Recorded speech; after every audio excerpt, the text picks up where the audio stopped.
Today we have, well, some good news, sure, but more bad news than I've probably had to write about in a while now. If that sounds at all depressing to you, then don't worry. Mrs. Six is actually streaming right now, so if you want to laugh at seeing someone fail horrendously at your favorite games, come on over and join her as soon as the video is over. Now, welcome back to another weekly bite of MMORPG news, a series where we cover every bit of MMO related news that matter to me this week, that I think is important, that I think needs highlighting. If this is your first time here, consider subscribing to the channel for new MMO news like this every day, general MMO discussions, MMO giveaways, and if you feel I deserve it, drop a like and a comment on the video. It's a huge help for the YouTube algorithm. Now, go ahead, sit down, grab yourself a snack, and let's jump into this week's weekly bite of MMORPG news. And let's go ahead and start this off with Fractured Online. Both Mrs. Sticks and I have played through countless hours of the game during its alpha test phases, and honestly, it was not a bad game. Very far from being a complete game, but definitely not bad. Earlier this year, the devs revealed that they had received a very large investment from an undisclosed investor and more than doubled their team size.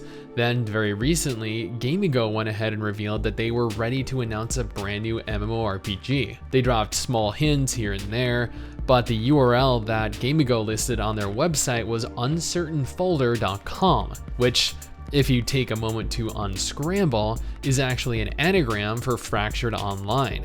This is, you know what, actually quite clever. But if Gamigo is publishing the game, it's going to end up in the do not play pile for me. Now, speaking of Gamigo though, they are also shutting down their brand new Skydome MOBA after launching to 200 players concurrently for a brand new multiplayer game. Yeah, good luck, Fractured. You know what?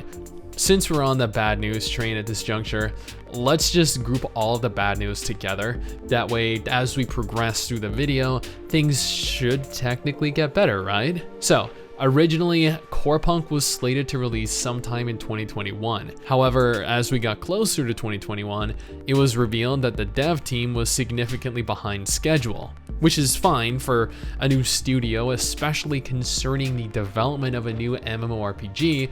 This was to be expected. With this in mind, they changed the release date from the end of 2021 to once the game is complete. They announced that instead, they would hold a closed beta test in August 2021, which got pushed back to December 2021. However, in a recent confirmation from the devs, they're still quote-unquote behind schedule, and as such, the closed beta test is going to be delayed until, well, an undisclosed date. They did, however, state that they will, or at the very least should, have information available sometime mid to late spring.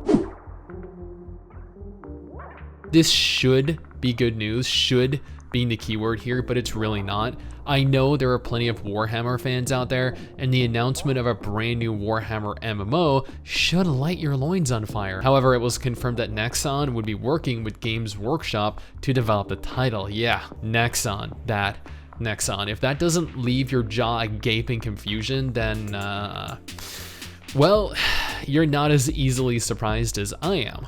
The MMO is going to feature a plethora of social features and be supported by every gaming platform, PC, console, and mobile. Yes, Nexon and mobile together in one sentence. Kiss any hopes for Age of Sigmar to be a decent game goodbye.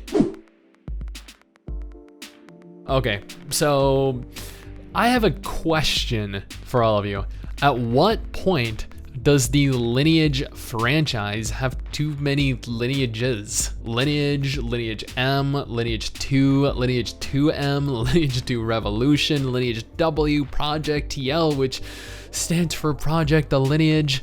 I'm sure I'm missing at least one or two other Lineage games in there somewhere. Now, the latest addition to the Lineage franchise comes in the form of Lineage 2M, a fully cross-platform MMORPG that is really only cross-platform if you use their purple platform. which is honestly a pretty clunky emulator after having played Blade and Soul 2 on it for a couple of days. Lineage 2M is now available internationally in 35 countries around the world, including North America and Europe.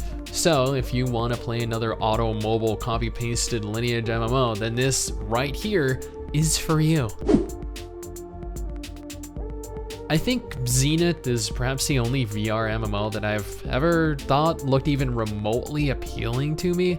If any of you mirrored that sentiment, then you might be interested in their upcoming closed beta test starting on December 18th. Yeah, literally just next weekend. They have approximately 1,000 beta keys to give away for the beta test, so the test in specific is going to be fairly limited still. However, the devs did go on to confirm that Zenith will in fact be launching early next year for those of you that want to participate but ultimately end up missing the opportunity to.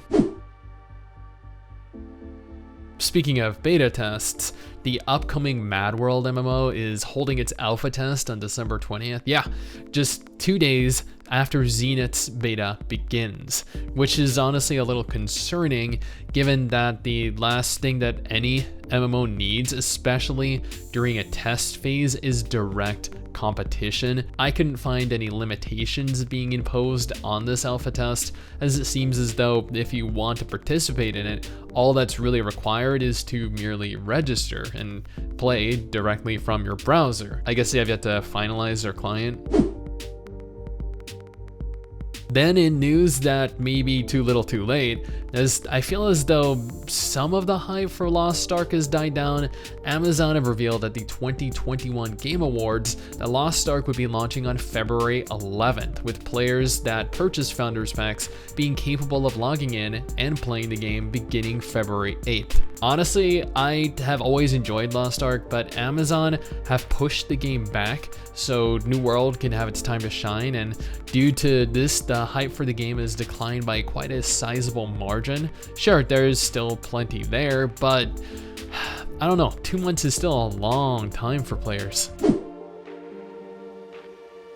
I know the new class just released recently, but I don't recall any real content being added into the game that would really warrant even attempting to level it outside of engaging in the same repetitious cycle you've been in for months now. However, on December 15th, Sega is looking to change that. Sega is in specific going to be rolling out their Sandstorm Requiem update, which includes not only a new region, finally, but an increase to the current level cap, new abilities, and a ton of new content and features overall. This is the update that I have been waiting on personally, as while PSO2 New Genesis is a great game at its core, its severe lack of content inhibits the game from truly becoming anything more than a chore. As you should all be well aware by this point, Kakao recently acquired rights to publish ArcheAge and ArcheAge Unchained, preventing Gamigo from ruining the game further, and after launching it on their own, honestly, it went over better than a lot of players had anticipated it going over. Sure, there were some issues that they have been working on. They have been making various different balance alterations and a slew of other changes to the game to show players that they're serious about fixing the game, and that ArcheAge is worth your monthly recurring subscription fee moving into the future. So I played Dragon Raja when it released back on mobile a couple years back. Since then, I have had nothing but bad experiences, both with regards to the game itself and the company. However, when realizing recently that the game launched onto PC with its own fully functional PC client, not an emulator, I had to take a dive in and see how it was doing and how well optimized it was for PC. Admittedly, I didn't really feel any FPS issues whatsoever, but where games like Genshin Impact and Tower Fantasy have full PC UIs and feel like they're built for their respective platforms, Dragon Raja's PC port is about as cheap as it can get. I typically advise players to go ahead and try a game out for themselves, especially if it looks like it might be interesting to them, but this is not a game I could do that for. This is not a game that I could in any form or fashion recommend, because my god, what a horrendous experience that was. Even though I know that's going to upset a few of you Dragon Raja fans. And finally, I did a video just a few days ago, I think, discussing my experience in Final Fantasy XIV's latest expansion, Endwalker. My god, was it incredible. The expansion, not the god-awful queue times and constant error 2002 messages, but we chose to play on Friday when the early access rolled out, so that was honestly to be expected. Now, what's worth noting is that not only is Final Fantasy XIV broken every single record that they'd set with Shadowbringers, including concurrency records for players logged in at any given moment. Not only is Endwalker the highest scored game on Metacritic by players for the entire year of 2021, but it also won the award for the best ongoing game at the 2021 Game Awards, beating out other titans in the gaming industry like Apex, Fortnite, and Genshin Impact. And you can bet fans of all three games were absolutely livid. But that's pretty damn impressive for an MMO that was once considered to be one of, if not the largest, critical MMO failure in history. And that's it. That is every bit of MMO related news that mattered to me over the last couple weeks. Sure, there's plenty more out there, but it's not significant enough for me to really dedicate time to covering. This is what is important, but if you think there's genuinely something that I missed that is equally as important, if not more so, then please go ahead and let me know via any platform I'm available on: Discord, Twitter, Facebook, Instagram, or even in the comments section below. Someday